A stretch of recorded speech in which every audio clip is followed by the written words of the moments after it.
SEGA Saturn SHIRO.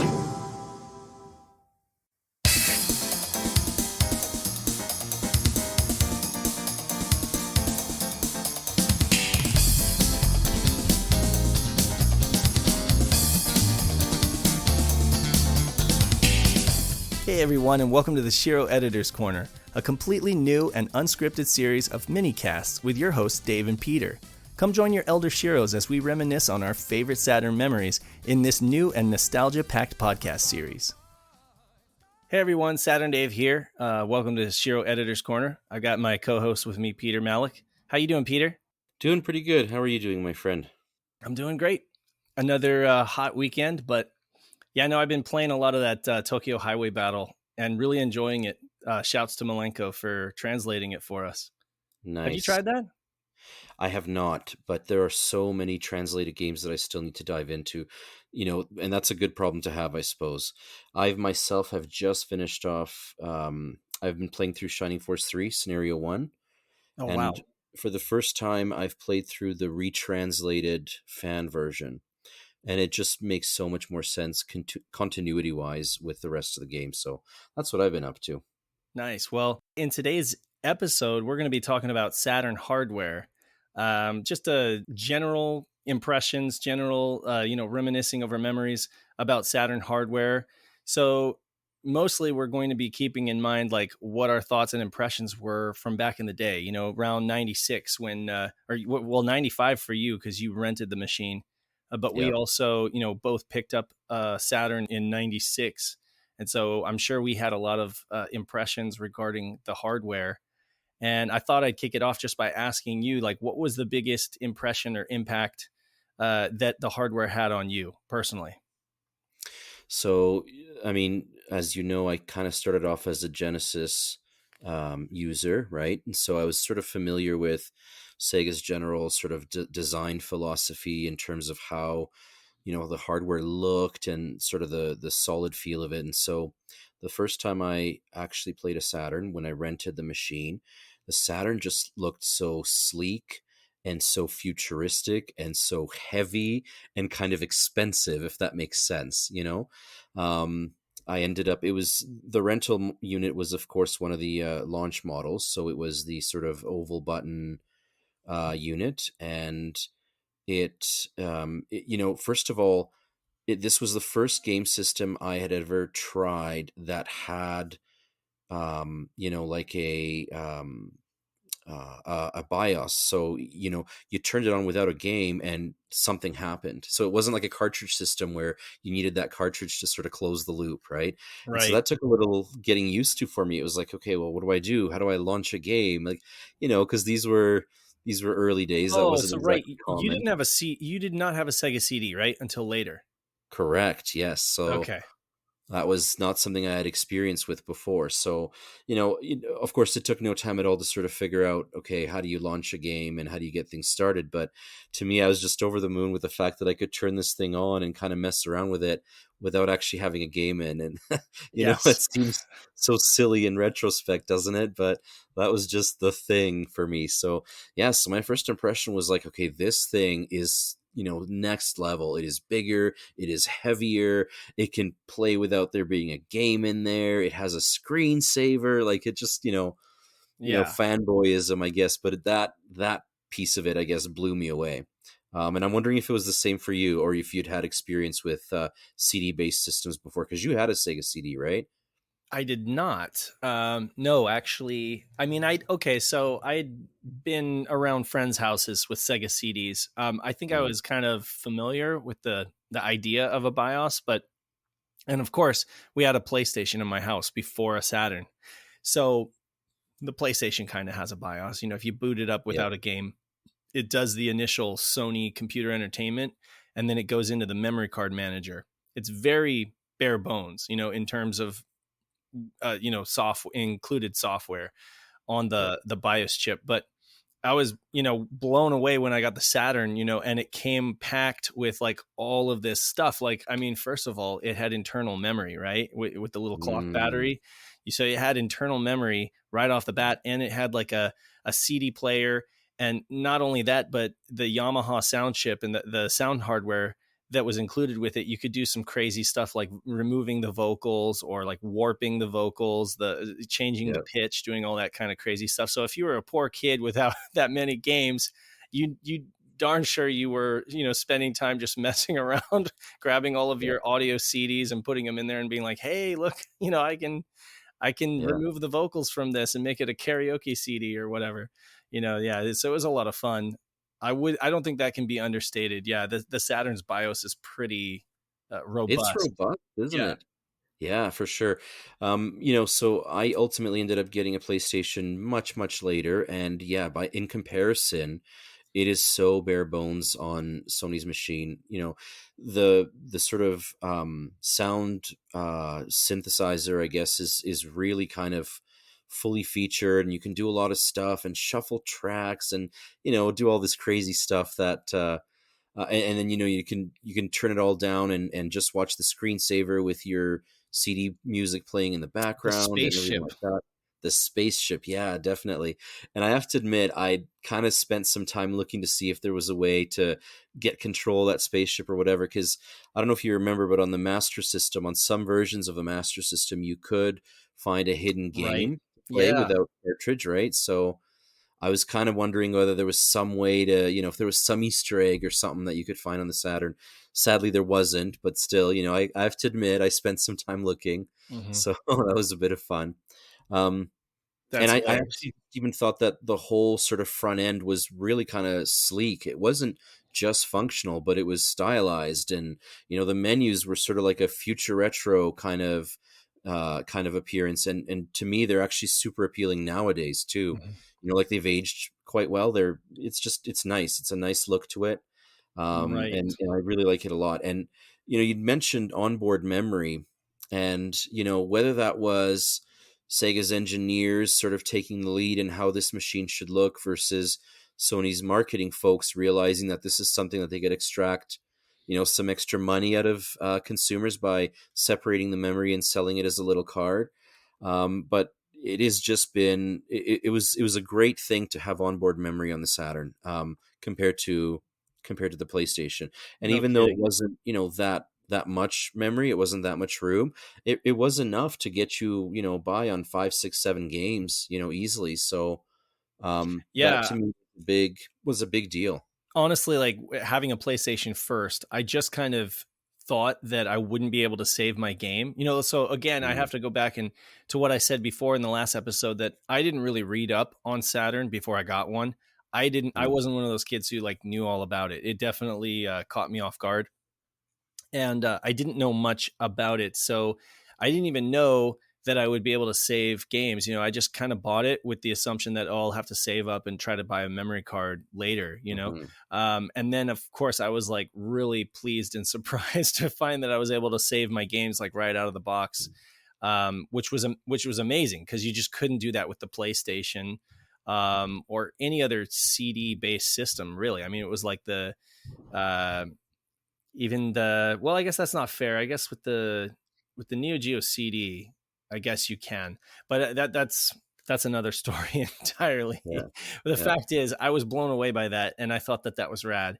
Um, but let me ask you something, because you read all about the Saturn, and it sounds like you knew about it long before. So, as someone who didn't read about it and didn't really know much about it before I got one, were you fooled into thinking that the cartridge slot was for Genesis games? Because that's what I thought. I'm not even kidding. I know that that sounds cliche by now because a lot of people say that, but I seriously am one of those folks who thought I might get the system home and be able to stick, Sonic 2 in there.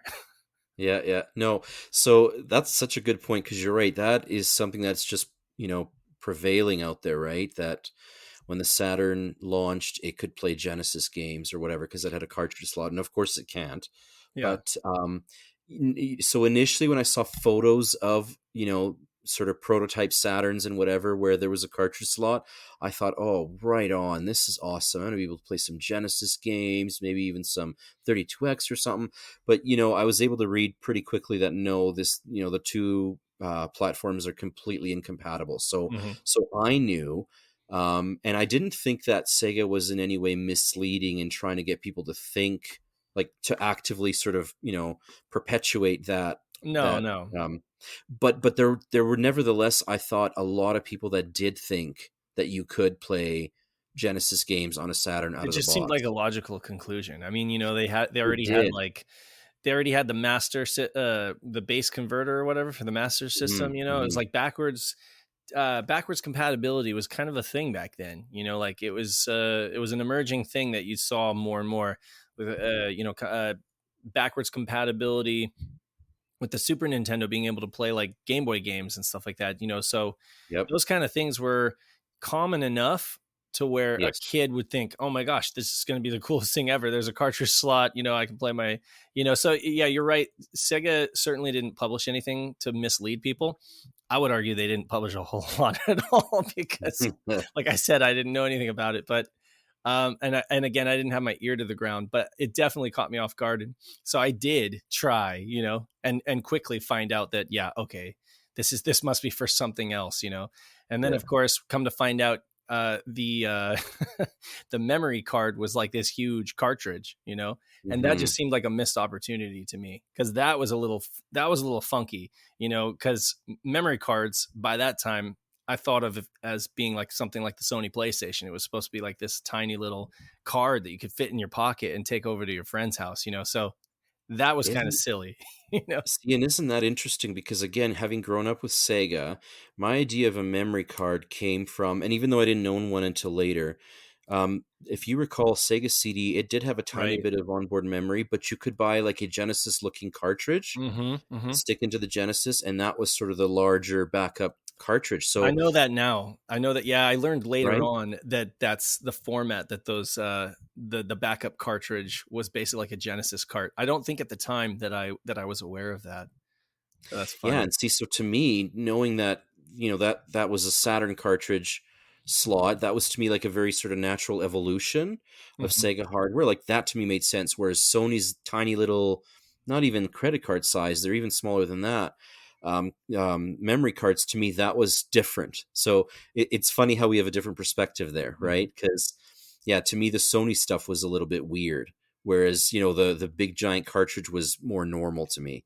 Well, I was familiar with the SNK arcades and the little memory card that you could just slot into the arcade system and save, and then put it on your Mm, AES.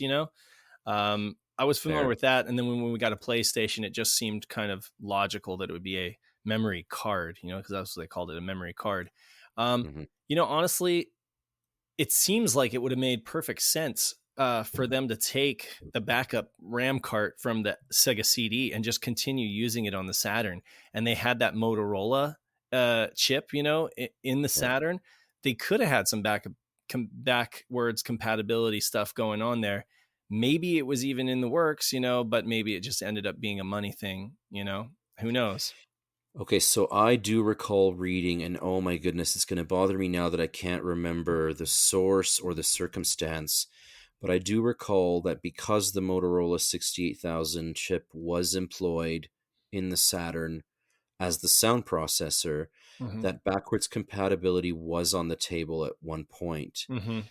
But why was it scrapped is what I can't remember, whether that was a cost thing or whether there was some other reason. I don't recall at the moment. But yeah, I mean, to me, had Sega gone ahead, and I realize the Saturn was, a Japanese product. It wasn't developed in America.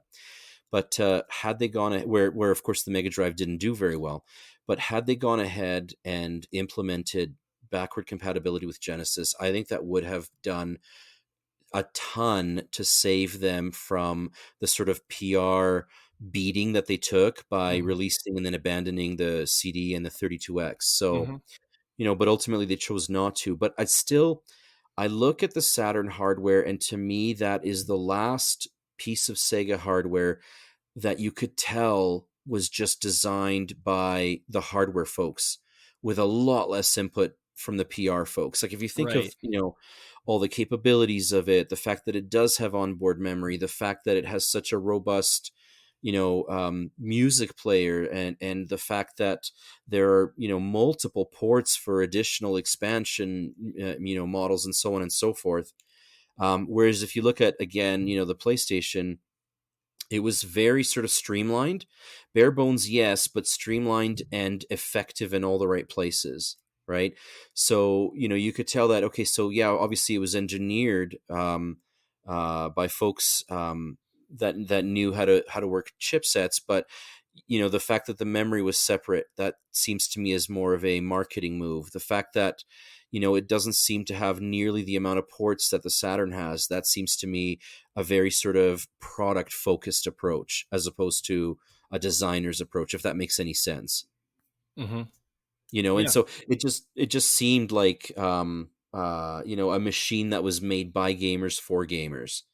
um and that didn't end up being the right move, as time would go to show, but it's a very cool gamer's machine ultimately. absolutely. I mean, I think that you and I are both kind of like pragmatic in terms of what we realize its failings are, and yet we love it in spite of all those things. I Yeah.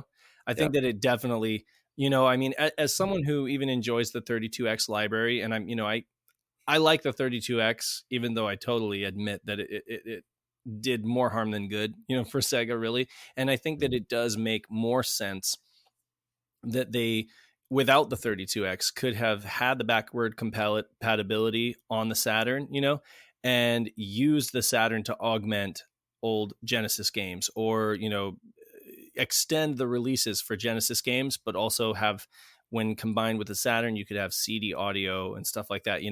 That they could have done a lot of what they did with the 32X and the Sega CD, but with the Saturn. So that does make like more sense in hindsight. But of course, they didn't have the benefit of hindsight, so here we are. Yep. But can we talk about for a second?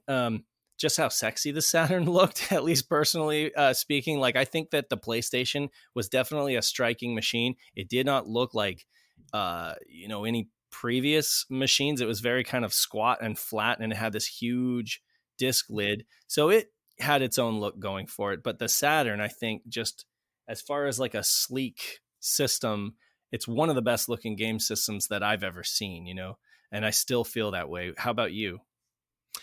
Definitely. So good point. Like, to me, the PlayStation looked very industrial. You know what I Mm-hmm. mean? Yes. Very sort of functional. It was sort of, it was there to exist, to play games. It wasn't necessarily there to look pretty. Mm-hmm. But the Saturn looked like a really sort of high end piece of tech. Specifically, that first model casing with the oval buttons. It had an access light. It had obviously a power light. It had lines and sort of different types of plastic and everything, and it looked really good. It looked expensive. It looked powerful. It looked very next gen compared to obviously the PlayStation. So I loved it. I loved it a lot. And then ultimately, when Sega revised the casing of the Saturn, and you got to remember, in Japan, that first model casing was only ever available in that gray and blue color scheme. Mm-hmm. And then when Sega revised the unit enough to create a new shell for it with the round buttons, all of a sudden, those were only ever produced in white. Well, I guess there were a few clear models and so on, but they were never produced in the gray and blue color scheme. Unless So, it was a V Saturn. right, like if it was a non-Sega Saturn, Right. yes, absolutely. Exactly. Yeah. Whereas, of course, in North America and in Europe, for that matter, they were always all black. And so the first Saturn that I rented was an oval Saturn, of course, as I mentioned. Mhm. But the Saturn that I first bought was a round button Saturn. And Hey, so, same. same, right? Yeah. And so, you've got the access light removed.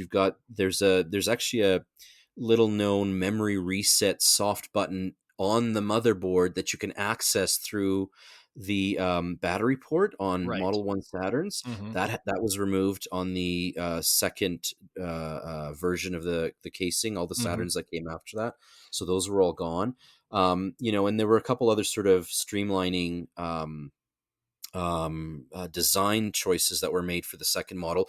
And it actually looked to me more industrial too.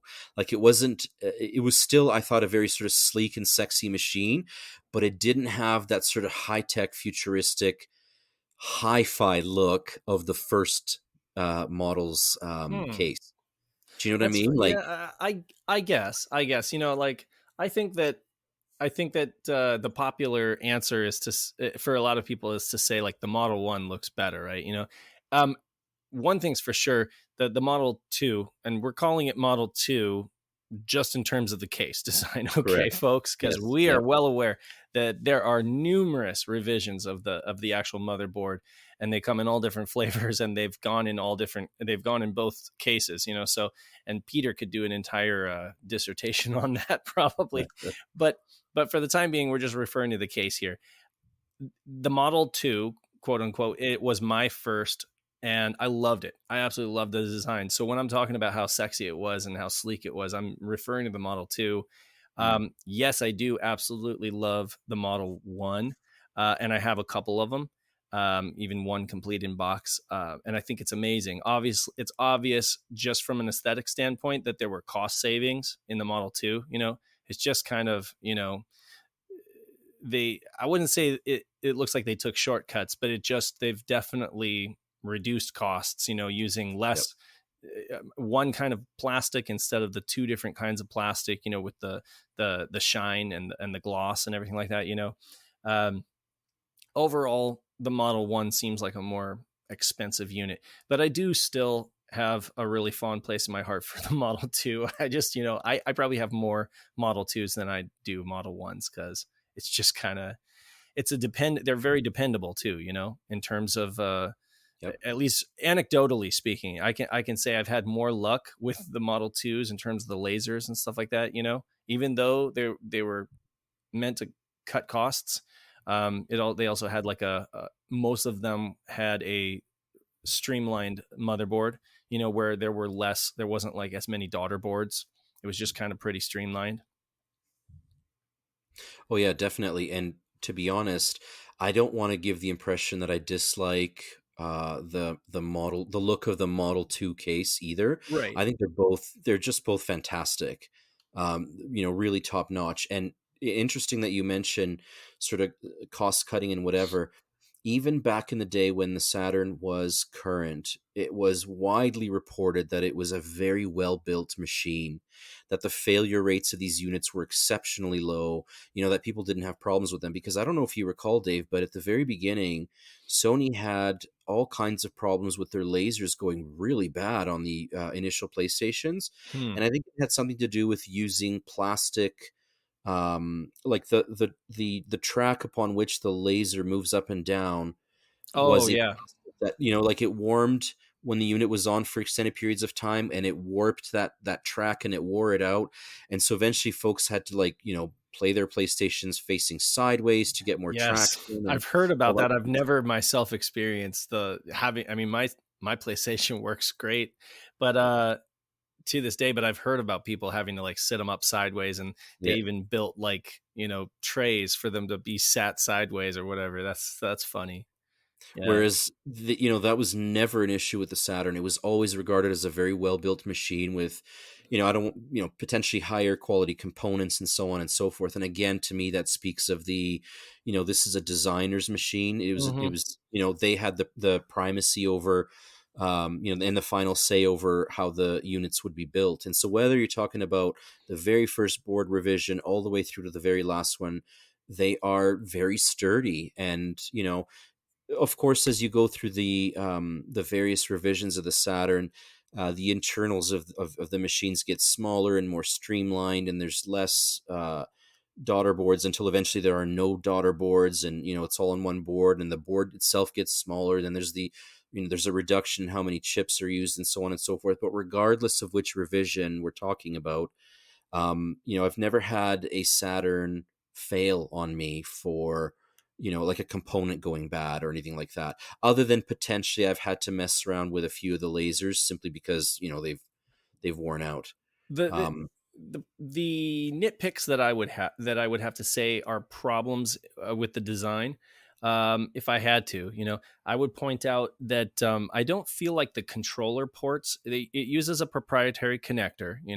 It doesn't use the same connector they use for the Genesis. Um, the PlayStation, for example, those controllers, when they plug in, you almost have to like wrench them out of out of the machine. They're stuck in there so well. And I part of that is because it's plastic on plastic, so there is a lot of friction there. And it's a friction fit, with the Saturn, I always kind of felt like they're a little delicate, like you Mm. put the controller in there, and it's like kind of like a USB cable, for lack of Yep. a better comparison. You don't really want to put any kind of downward pressure on it because it could bend, and potentially even crack the solder joints. I've always kind of, and I can't say that I've ever had a Saturn controller or input fail on me, but it always seems a little more delicate than, like, say, the PlayStation or even the Super Nintendo controllers, which were also plastic on plastic, in terms of the fitting. And then also the mini DIN on the back for the AV connection. I do know that I've had, when you're trying to do it blind, and you're trying to connect it, plug it in blind, there is a potential for bending pins there. It is a much more delicate and finicky connector than, some of the multi AV connectors that either Sony or Nintendo would use, or even for that matter, the old Genesis one that had the big pins that were almost like a MIDI connector. It was Mm. much bigger and much more robust, than the mini DIN connector that the Saturn went with. And then the other thing I would say is brittle plastics, but that's more like a thing over time. The Yep. plastic for the power connector, where you'd plug in the power in the back. Those go brittle over time, and the screws break off, and then you Yeah. need like a 3D printed part to repair. But those are really my only nitpicks to the entire, hardware. So I'm going to add one big one, and that is the finicky cartridge slot. Oh, yes. Okay, You so I don't know, know how I could have forgotten that. Go for it. so it's interesting. It's not it's not really a cartridge based system. Right. So I guarantee you that more than 50% of all Saturn users, when the unit was in retail, probably never owned a memory card, and so they just never Didn't. experienced the Right. issue, right? But Yes. yeah, and I've heard different reasons for it. The most plausible one being that the sort of pin density is much greater than previous It is. cartridge-based inputs, right?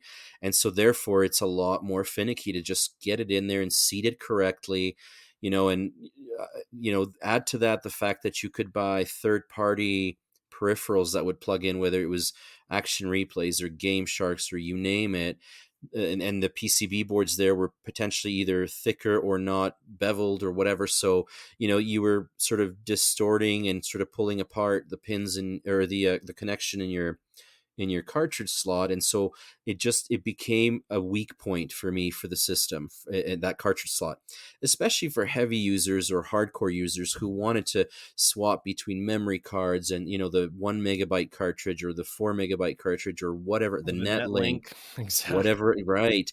And so, funny story.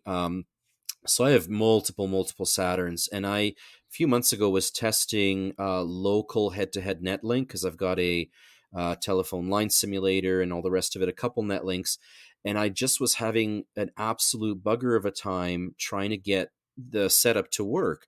And after trying absolutely everything and not getting any kind of connection, I actually swapped out one Saturn and stuck it and swapped in a different Saturn, and all of a sudden it worked. So the funny thing is, the cartridge slot on the one Saturn recognized the Netlink, understood there was a Netlink cartridge connected, and looked like it was going to do everything correctly, but just it wasn't connected well enough for it to go through the line simulator and connect to the other Saturn. Whereas as soon as I swapped it out with a fresh Saturn, fresh memory card slot, I was able to connect no problems. So it's a very finicky thing. You never want to kind of bump it or whatever because you always hold your breath. Yeah. Uh, and you're nervous, whether it's static or whatever, that you're going to corrupt your memory card. And I think you may have some experience with that, Dave, I do. where you lost See, a it's card. like you're saying with the Netlink, even if it's connected and it's recognized, you don't know if there's even one pin that's not connected or that's not making connection on that edge connector. And boy, let me tell you, if if even one pin is not making contact, it could result in something as simple as not being able to connect with a Netlink game, right?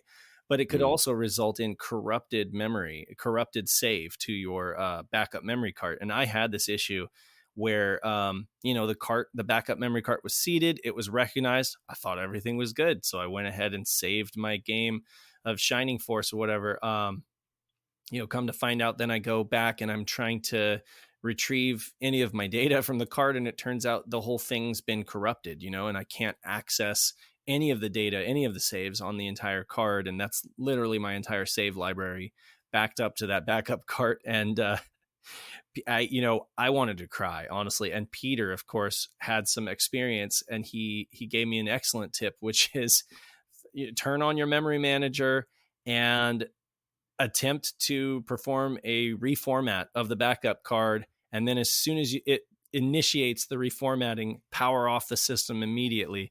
And that results in it basically deleting the last thing that was written to the card. When you fire it up with your fingers crossed, of course, which I did, you'll find that, and I mean, we can't guarantee this. This is not our SHIRO guarantee, but I can tell you it worked for me. I basically had the entire contents of my backup cart saved minus the last thing that I had written to the card, which was the Mm. corrupted data, so but yeah, it sure is a troubling issue, especially nowadays, because we're all enthusiasts. We're using these systems far beyond probably what the manufacturers planned for us to be doing, and we're using all sorts of cart solutions, like pseudo-kai carts and Yep. backup carts and Netlink carts and what have you. So I mean, those cart slots are seeing a lot of use. And it's like you were saying with the pin density, those pins are so tiny. I tried to get in there myself to fix or repair the cartridge slot, and I was just blown away by how tiny those pins are. And I was like, "There's no way I'm bending any of these pins back." How tiny they are. Yeah. But folks have found solutions to it. Like some people say, put a credit card or a business card behind the cart, and that kind of like forces it forward and puts some pressure on the edge connector. Some people do the trick where you put it down and then you pull it up just like a millimeter, Yeah. and that causes it to engage, causes the pins to engage. And then recently, Night of Dragon was telling me you could just unscrew the cartridge slot on both sides. There are screws, you could unscrew them a little bit, and that tends to work as well. So there are a lot of different solutions to trying to work around Hmm. the issue of that cartridge slot being so kind of finicky, but yeah, it's interesting for sure. Curious, Dave, do you know of any sort of unusual facts or things that people may not know super well about general Saturn hardware? Because I was just thinking, I mentioned that some of the earlier models, the ones that are cased in the oval button Model 1, if you pop open the battery compartment in the back, there is the master reset button, like the memory reset button. Are you aware of any other sort of quirks or little known sort of bits about sort of stock Saturn hardware? Hmm. Now that you're putting me on the spot, I know that it's capable of playing CD plus G. It's capable of Mm, playing karaoke CDs with graphics like right out of the box. And you don't need any kind of special cards to do that. You just put in a karaoke CD, fire up your yeah. Saturn, and graphics will appear on the screen. If it's a CD plus G. Um, I know that, for video CD capability, you do need the VCD card, which we were going to Right. talk about. Yes. Um, yeah, I don't know. Like, do you have any other examples? Are you familiar with Well, any? so the only other one I can think of that maybe isn't super well known is the very first Japanese models on the The case fan? on the left hand side. They've got like there are holes there for a fan to outlet air. Right. And like Saturns don't have fans. So I took apart one of my Saturns that had these holes on the side, these vents, I should say. And there's Hmm. actually, there is a pin there that terminates that is labeled as fan. So I think initially they may have planned to include a fan in the first Saturns, but maybe realized that they just were never getting warm enough to warrant it.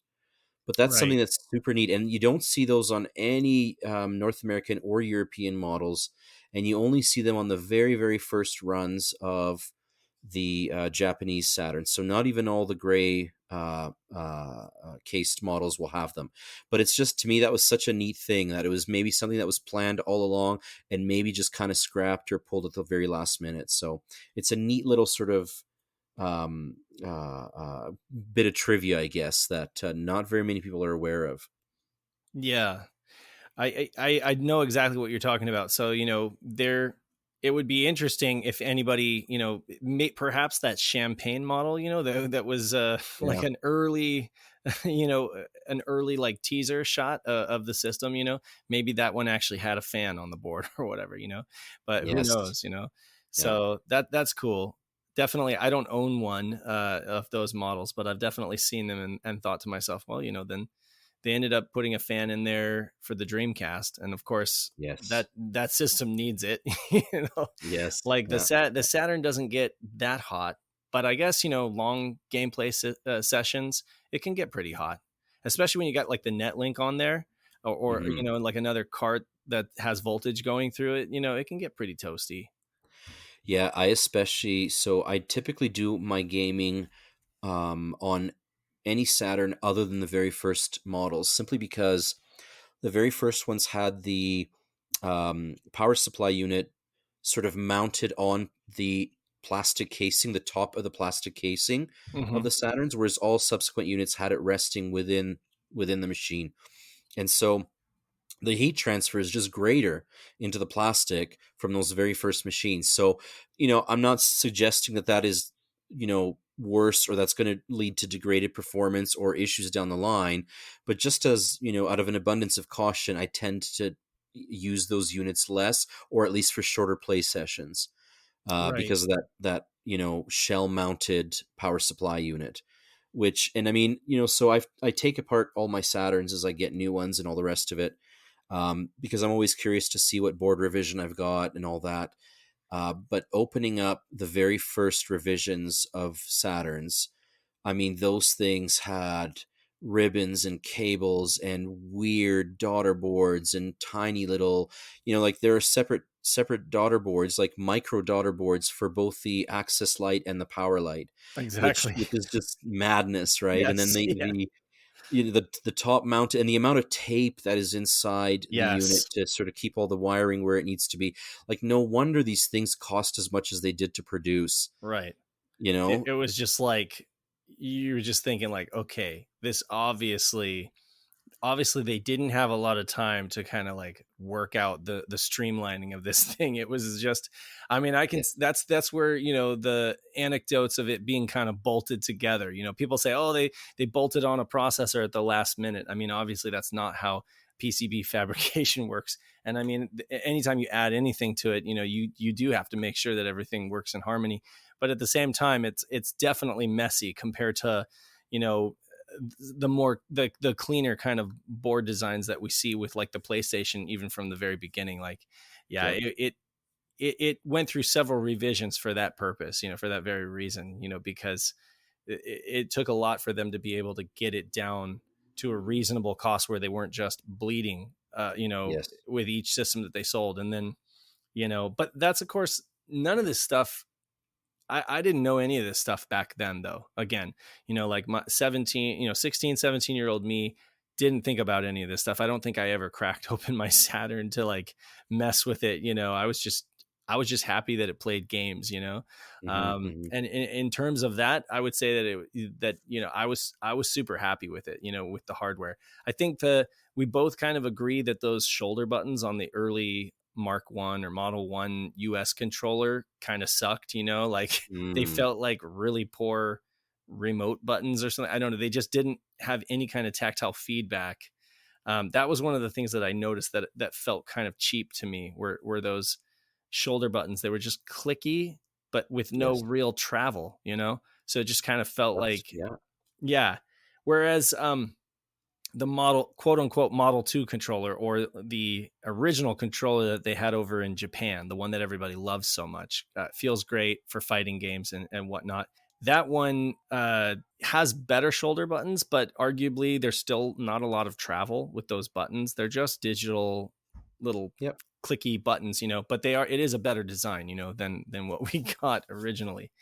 And that was my experience. Even though I had a Model 2 or round button Saturn that I got used originally, he threw in one of those Model 1 US controllers into the bag, and that's what I got originally. So that was my first experience, with a Saturn controller, was the kind of boomerang, or whatever people like to call it. What are your opinions on that controller?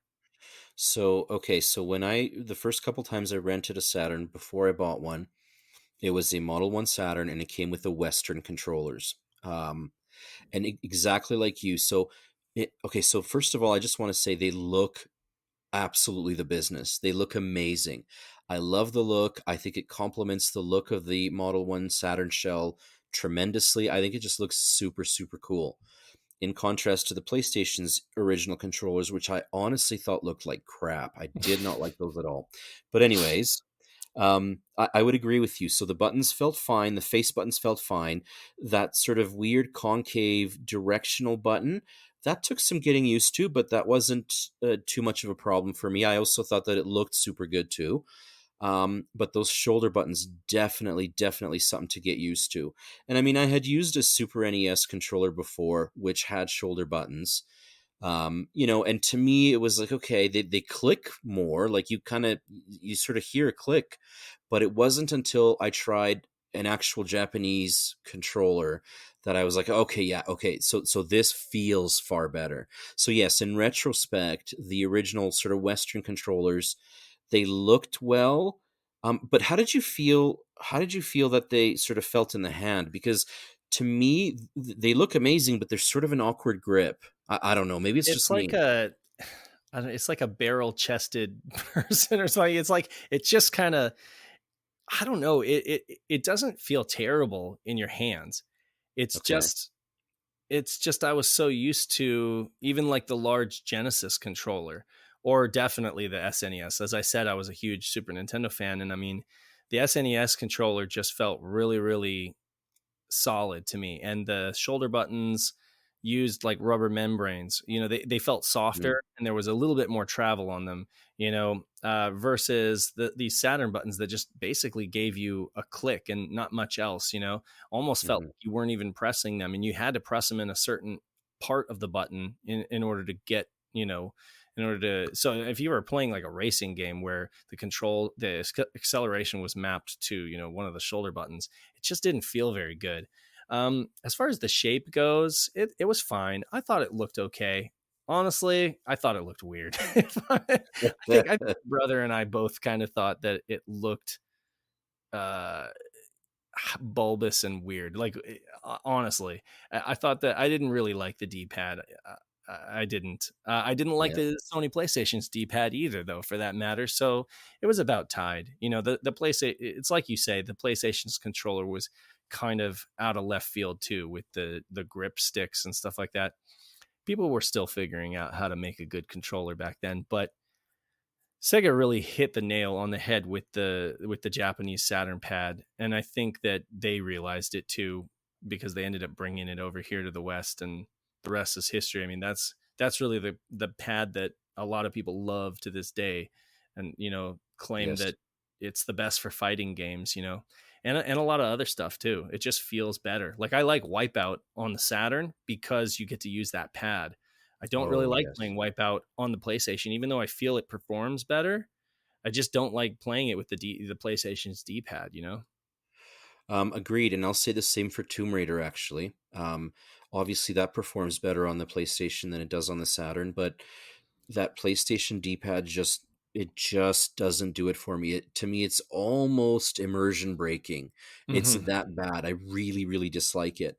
The other thing too is Sega continued the tradition, at least with the Saturn, of having six face buttons. And that makes such a difference for the type of games that the Saturn sort of played host to. Yeah. So with Sony having, did the original Sony controller have two sets of shoulder pads? It did, didn't it? Like it had You not mean just shoulder buttons? The shoulder buttons. R1 and Yes, R2? it Yeah, did, right? I believe so, yeah. Uh-huh. Yeah, okay. See, to me that is less intuitive than more face buttons. 6 is a pretty good number for me for face buttons. So, I preferred it whether it was the Western controller or the Japanese controller. I still preferred Sega's design. Mhm, mhm. Although, of course, once I ended up getting a Japanese style controller, and that's what came with the first Saturn that I bought for myself, it looked a lot simpler, but boy did it ever just feel good, and it just worked. It was just really amazing compared to, in my opinion, how the Western controller felt for me. So, aesthetically, maybe I would give the edge to the Western controller for myself, but in terms of gameplay and feel, there's no comparison, Yeah. and it's too bad because I want to like the Western controller, and but when it comes to gameplay, you can't. You have to go with the Japanese control pad. Of course, while we're on the topic of controllers, when I got my hands on the Knights controller, or the 3D Mm, control pad, if you will, or if you're in Japan, the multi control pad, the Sega multi control pad, um, I guess, they knew, they were privy to the fact through Saturn magazine and everything, that it was going to be a multi controller, and that there were going to be like attached peripherals planned, at least, that was the purpose of the removable. Uh, but to me, in the West, having very little in terms of, reporting on Saturn stuff, to go off of. And it wasn't like any of my friends had one that could, give me any insight to that. When I got my hands on that Knights controller, I was just like, this is odd. You could remove you can yeah, remove yeah, the input plug. And I thought, okay, maybe they're going to, maybe they're going to give you like an extension later. You could buy like a longer cable or something like that. I had no idea why you would want to yeah, remove that, but it was an interesting little thing. It had like an edge connector, and so there was it turns out there was a PCB on there with a CPU on those controllers. um, but it was a really interesting control design, perfect round round circle, but it had these amazing analog shoulder triggers, that felt so yes, good. They used Hall sensors, which are like a magnetic sensor, and it had that really weird kind of like round ball for a 3D nub, I guess you could call it. yeah, Um, but it felt really good, and it worked great for games like Knights, and other several other racing games could utilize it, or yeah. recognize it like it was a steering wheel. What do you think about the Knights controller? Oh man, I love the Knights controller. It's just so. First of all, it makes playing Knights an absolute dream. It is. You could tell that the game was built with that sort of a control scheme in mind. Hmm. Um, the analog triggers, as far as I know, that was a first, because I recall that everybody released their analog controllers relatively at the same time. So Nintendo 64 came out; those came in the box. Hmm. Sony at some point released their Dual Shock, I believe. Um, and then Sega had come out with the 3D pad, or the multi controller, if you will. But I don't know that any of the other two controllers had analog triggers. I could be wrong on that, but I don't think that they had analog triggers. Yeah, I don't And think so, so. so it didn't make too much of a difference in Knights, the analog triggers, Right. but in other games, I mean, in Racing a games. racing game where, you can control essentially how much you press down on the gas pedal versus the brake pedal, like that was phenomenal, I thought. And the shape of it was clean. Like it looked bizarre, to be honest, but it fit your hand really, really well. And again, I recall, just as with Sony's initial controller, how people at the time thought it was revolutionary and just so much better than what Sega was putting out. I recall at the time everybody was just fawning over the N64 pad, which is one of my most hated pads in all of gaming. I I just think it's terrible. There's, anyways, whereas Sega came out with, the 3D pad, and I thought it was lovely. Again, 6 face buttons. You could flip between digital and analog controls by that little switch on the bottom there. You Right. have analog triggers, and you have an actual proper D-pad too. So to me, it was just the ultimate controller. It is still such a heavily used controller. When I game, it's phenomenal. I mean, it even really works with fighting games. It's not nearly as comfortable, but you've got all your face pads there, Mhm. or your face buttons. So to me, it's an amazing controller. I I've love heard it. some people say they prefer the D-pad on the 3D control pad over any of the other D-pads, that it's that good of a D-pad. It is a very, very good D-pad. I'm not sure that it's really different from, like a Japanese style regular controller. I could be wrong. But it is solid for sure. It feels a little different to me. I mean, it's Does it? maybe it's just that. Okay, so this could be anecdotal, but it's a little more tactile. Like it's got a like a coating on it, almost like a gritty coating. Yep. So the plastic is not like smooth. Now, I'm wondering if that's just like all the controllers are like that, and I've just worn off that gritty coating on my other control pads. That's possible, but it does.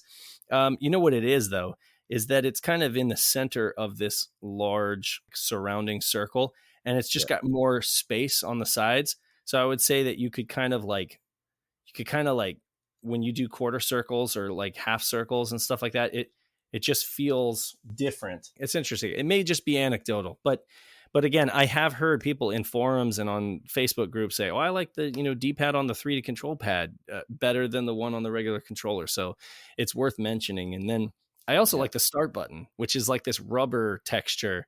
It's a very nice feeling start button. And to be honest with you, I've often wondered like what would it be like if all of the face buttons were that rubber texture. Oh, Might not interesting. give me blisters as much. Interesting. No, that's true. I guess that's fair. I also kind of wonder, and I know we've seen some of that in some of the patent work and whatever, but some of the planned attachments to that controller that never saw the light of day. Right. And I am, if I remember, one of them was for sure going to be a mic, and there was going to be something with motion control as well. Hmm. Of course, none of that ever came to pass, but it's fascinating how a lot of Sega's peripherals were sort of forward thinking that way. Another one that comes to mind, I'm not sure, you'll have to tell me if you've ever used one, is the flight stick. Oh yeah, So, right, like, so first of all, you can reconfigure the buttons and the actual joystick to be either on the left or the right hand side, so that's up to the user. And there exactly. is a secondary port, so that something else could have connected to the flight controller. So even though, again, nothing officially came to pass that made use of that port. Well, wait a as- second. Isn't it true that you can connect a second flight stick so that you have dual sticks, so I mean, physically you sure could, yes, but nothing ever but I'm not supported it? sure that anything took advantage of that, and you'll have to correct me if I'm wrong on this. I don't know that I could. I've seen other people do it, and I maybe somebody in the comments can let us know. I mean, I'd have to like look it up, but essentially, it was my understanding that you could actually connect another flight stick physically, and you'd end up with something that looked like a dual or like a twin stick. Yeah. Not that it would work on twin stick games. Hmm. I at least I don't know, but I seem to remember, and see, this is where you get really into the weed. This is where you get really niche. Like, I can't imagine a lot of people have tried this because you'd have to have two flight sticks. But I seem to remember somebody saying that you could control either Panzer Dragoon Zwei this way, or one of the games on the Saturn was had this extra very very niche control setup where you could use the two flight sticks. So that's something I'm going to have to research and be able to talk about knowledgeably later. But yeah, so it's crazy. It was a really good stick though. Panzer Dragoon Zwei felt great with that stick.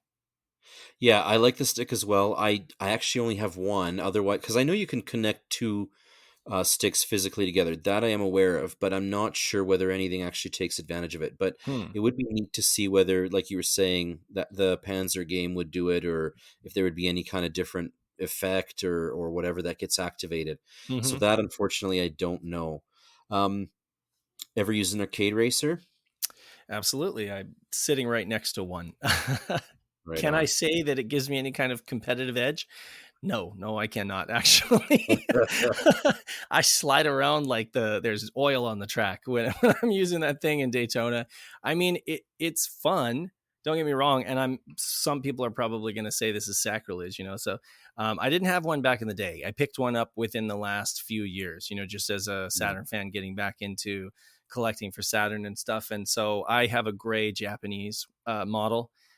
It's pristine though; it's in pristine Mm. condition. I love the darn thing. I just don't use it that much. Formula Carts is one of the games that I do use it on, and it feels amazing. Folks might Okay. know that, yeah. So you have a lower center of gravity, hypothetically, because it's in a game. But in Formula Carts, you're driving go karts, and so you're very Yeah. close to the ground. Something about the combination of the racing wheel with Formula Carts and having that very low to the ground kind of perspective works amazing. It's almost a one-to-one feel. It feels very much like driving a go-kart in real life. And I actually find that I don't know if I'm better at the game, but I have a lot more fun with the game using the Mm. steering wheel with that. And I think I would go as far as to say that about Virtua or Time Warner's VR virtual racing, Yeah. Yeah. um, using the go-karts specifically. Oh, right. Yeah. Yeah, using the go-karts again with that first person's perspective, it's very similar. But whenever I try to use it on any racer where you're higher up, and I've just not been able to find much success. Or Mm. at least I've not been able to find a competitive edge over just using the D-pad, Okay. I used to own one. It's a regret of mine that I had one. It was in box. It was a North American model, and I sold it. It's something I regret, obviously. But much like you, it didn't seem to offer as great of a different experience as you would have hoped. But I will very briefly tell you of what I think is a missed opportunity. So the racing wheel is, of course, compatible with like bike racing games, Hmm. but it's sort of weird and awkward because on a bike you don't have a steering wheel; you have handlebars that you turn. You know those side handlebars on the arcade racer? Wouldn't it be super cool if they could flip up to Yes. create like a handlebar that Yes. potentially could swivel? So, it could have been a unit that could have served both sort of like a racing games that has the driver hold on to a wheel, and as well as racing games where you're holding onto a bike's handlebar. Hmm. So I think that could have been an easy adjustment to make in production. It wouldn't Because have it would have been. been a physical modification to the darn thing. Yeah. Right. Yeah. Like I don't think there would have been necessarily any sort of software or logic or anything like that that would have had to be altered. So to me, that's a big missed opportunity. But it's rare for me to say that about Sega, because remember at the time Sega was heavily into arcades, and they would build their own cabinets, and they would come up with all kinds of weird and crazy cabinet stuff. So their hardware and their peripherals were usually super solid. So to me, this was just a little bit of a missed opportunity. Yeah, I definitely agree, and I mean I do love the paddle shifters that are on the racing Mm. wheel. So I can say that, but other than that, yeah, I think it's just one of those things where some folks it may have been their first experience with a certain racing game, and so maybe they got good, so to speak. But for me, yeah, it's just really kind of a fish out of water kind of feeling. I just much more prefer, like in Sega Rally, I just much more prefer the D-pad, because that's just what I'm really good at. Yeah. Some games I use the 3D control pad and the analog, to get a little bit more finesse. But for the most part, I tend to just use the D-pad and do really well at racing games overall. So that's when it comes to control, I just really love the classic Saturn controller for almost everything, with a few exceptions. Um, but aside from Yeah. control input, do you guys want you? Sorry, do you want to talk about the Netlink by any chance? Did you ever have any experience with that back in the day?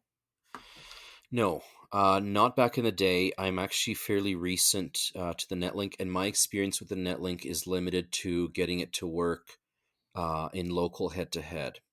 So I've never actually taken the Saturn online, and I know there's just a ton of developments these days with you know, not just getting the Netlink online, but also using it to continue to play players from all over the world. So, me personally, no, the best I've ever done is to be able to connect two Saturns through two Netlinks through a local sort of Hmm. setup, which in and of itself is actually pretty cool. Being able to play a game like Duke Nukem or Sega Rally, or even Virtual On, where both players have their own screens, is a phenomenal experience. That is just absolutely rad. So, Hmm.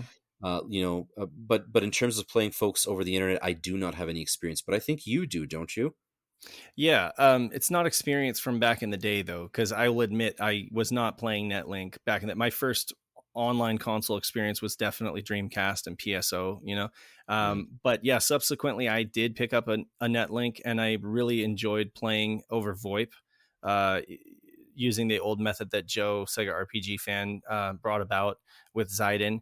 And then even more subsequently, the tunneling method using either a PC or a Raspberry Pi.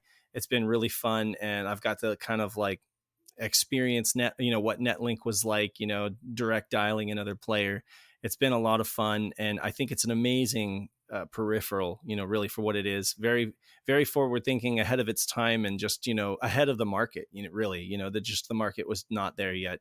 They would be, they would end up being there with the Dreamcast, and then probably more importantly, the PlayStation 2's LAN adapter would have a high adoption rate, for online games, and then of course Xbox Live. It's just like classic Sega always being there a few years too early, but they were Yeah. just it was amazing, and I love my Netlink cart, and I try to put it to work as much as I can, to get the most out of my Saturn, and Yeah.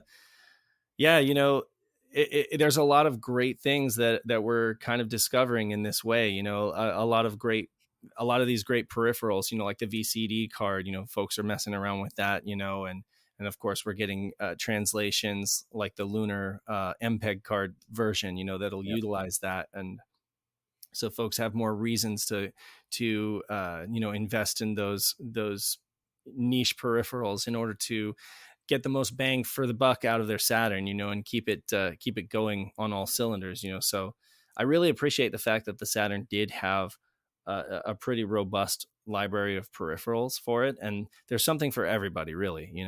I may Yeah. not have had experience with everything back in the day, but definitely what I have had experience with, I've really enjoyed, and I feel that it makes the console that much better.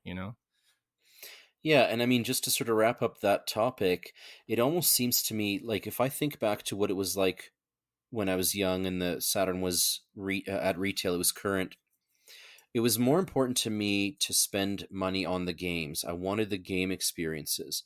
But as time has gone on and Saturn left retail and all the rest of it, and fast forward to today, I'm much more nuanced in what I want to get out of the system Hmm. and trying games that I don't think I would have ever tried, buying at full price back then.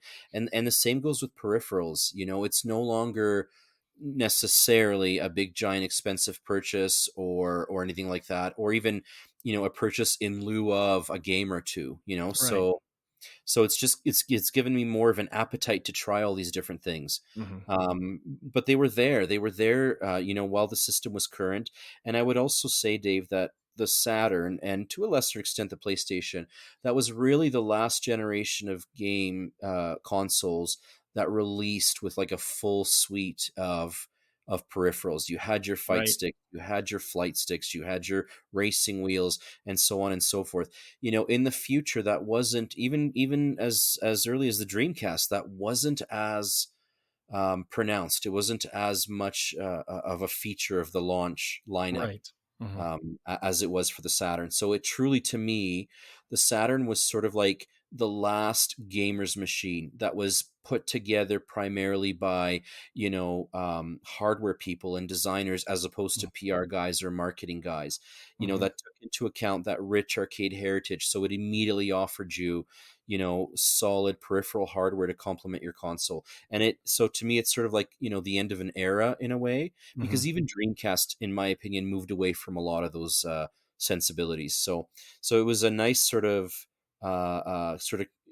a crowning achievement of what Mhm. Sega, the older Sega, kind of stood for and what they represented. Absolutely. Absolutely. And I couldn't agree more. And honestly, since we're coming up on time on what's supposed to be a mini cast, and we have so much more to talk about, honestly, we could talk about the arcade fight sticks, which there are many. We could talk Mm, about the MIDI adapter. mm. We could talk about the VCD cards at more length. We could talk about the floppy disk drive The or Tizen the cable. Tyson Yep. cable. So we're probably going to have to do a part two of this for sure, where we deep dive into the more niche stuff, the stuff that Mhm. most people didn't have experience with back in the day. The exciting thing that I will say about all this stuff, about many of the things that we've mentioned and the stuff that we haven't, is that even though they didn't really get utilized that much back in the day, maybe one title supported them or a handful of titles supported them.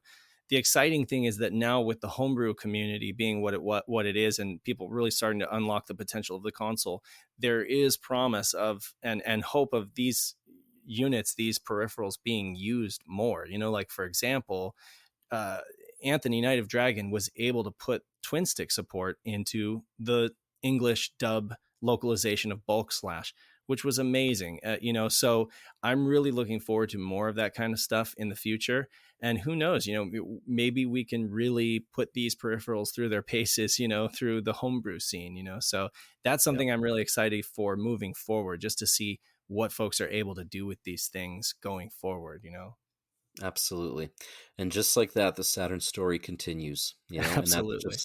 that's the best part about all of this. So do us a favor and tell us in the comments what rare or obscure peripheral you would like us to talk about in the next issue of this. It may not be for a while, but we will come back around to the hardware and probably do a part two. So, let us know what you think we missed or what you would like us to cover. And, we can talk about that next time for sure. Um, but until next time, this has been Saturn Dave and Peter, editors for SHIRO Magazine, reminding you that you must play your SEGA Saturn and that we hope you have a great day and enjoy listening to this podcast. And we'll see you on the next round. All right. Bye, everybody.